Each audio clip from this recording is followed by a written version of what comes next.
Yeah, and in the website, like there in the box, you can download the whole, like die ganze Whole Aufklärung. description of those 20 pages. No, well, it's not that long. It's actually a 4 pages PDF. You print it both sides and then you fold it, and you have this like kleines Heftchen mit Bilder und alles ganz gut erklärt. Wir haben es in verschiedene Sprachen.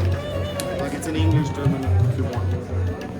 It's really worth it because like this took like 15 months to make, and it's got all these stories behind it and stuff.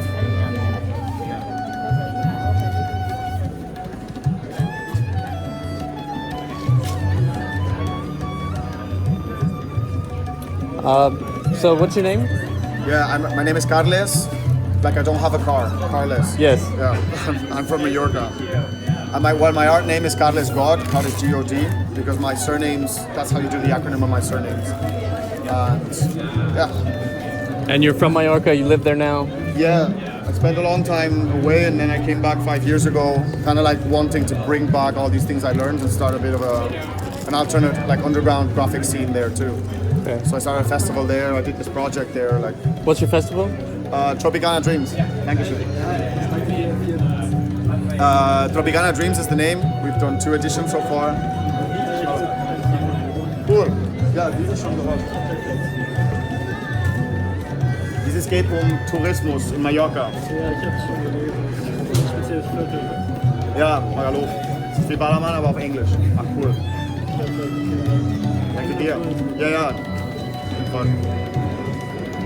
So you do a lot of events. You go to a lot of events. Yeah, like I the first event I went to, like kind of like this kind of event, was Crack Festival in Rome in, I don't know, 2009, I think it was. Yeah, 10 years ago. And I was a bit lost, like studying fine arts in the art school and everything. And then I suddenly discovered this scene where it's like, I like to call them like oxygen bags, because like in these kind of festivals, well, there's usually like comic oriented, but there's also like always space for like, I don't know, expanded drawing and comic and like, so yeah, it was really cool to like kind of dive into this scene and just have this opportunity like to go to these events where you can just bring your stuff. And that's when I started like printing my own comics and making my own prints. That's when I actually got into screen printing, and yeah. Cool.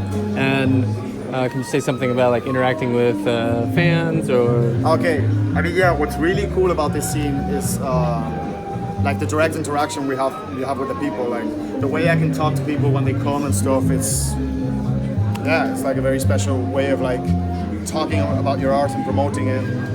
And yeah, and also like the really, really like nice, beautiful, magical thing about these festivals, like the network that builds around them. So if you go to one, you'll probably hear about another one, and then you meet people that are organizing another one, and then like you get invited to take part in a zine. So I don't know, there's a really, really beautiful, like very horizontal, networky kind of rhizome way that these festivals like connect people. And is there any kind of being around other creators? Is that part of the creative process as well?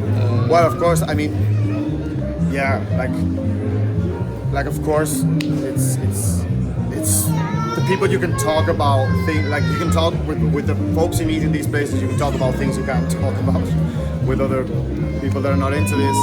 I find it really inspiring as well. Like there's always like really like crazy experimental stuff, and I mean I think I like this scene a lot because there's a lot of uniqueness and variety that I don't see like in regular commercial comic cons, where there's like the manga, the superhero, and then like maybe some indie independent. But like what you find here, like different materials, different textures, different like ways of using graphic narration. Yeah, very inspiring. And you mentioned that you studied fine art, and I find like in different countries, illustration and the kind of art you do, maybe sometimes is like a bit diminished status. Yeah.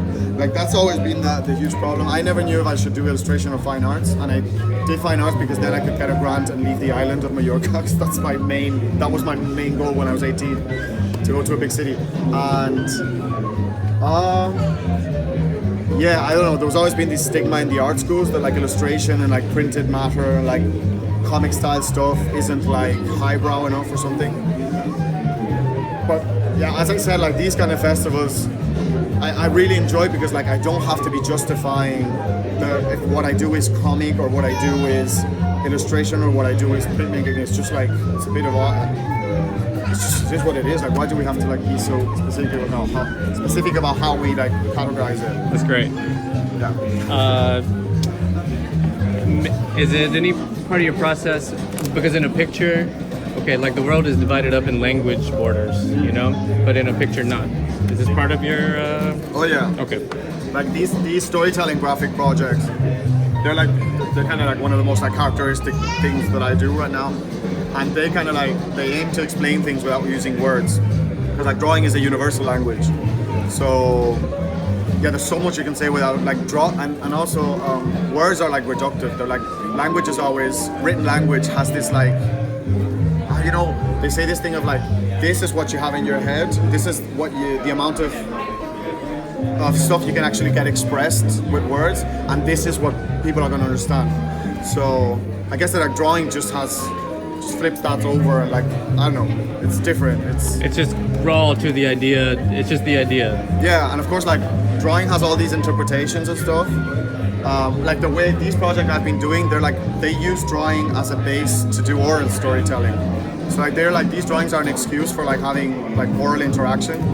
There are texts as well that explain them and stuff, but like the way we use them is like we organize presentations, or we give these talks, and like we make these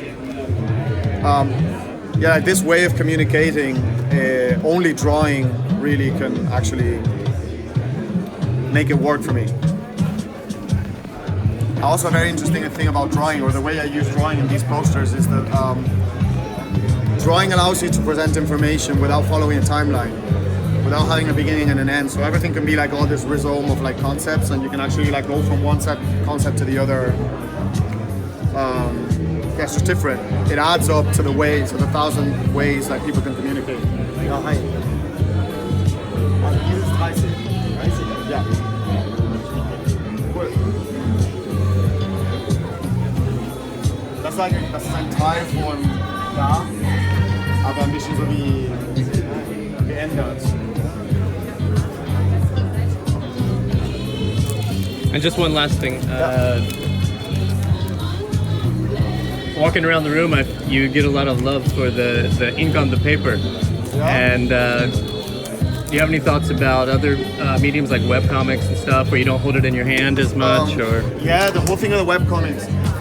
I've never been that fond of it. Like I followed one or two. It's just like spend so much time in front of screens already that it's like, I don't know, the joy of like touching something on the paper and the quality of the paper and stuff. I think it's important too. It's nice. So I mean, like I guess, but also it's true that like webcomics and stuff, like they have other possibilities as well. Like you can have a comic that you just scroll down on, or like you can play with the panels in a different way. I mean, yeah. So every medium has its interesting thing about it. But I'm more of a like material kind of person, I guess, and yeah, I really like these festivals as well. The whole thing of like the ink on the paper, the different printing methods. You learn a lot about printing as well, and there's loads of like printmaking geeks here. So I noticed. I like coming to these festivals because of that too. Cool. Thanks, man. Thank you very much.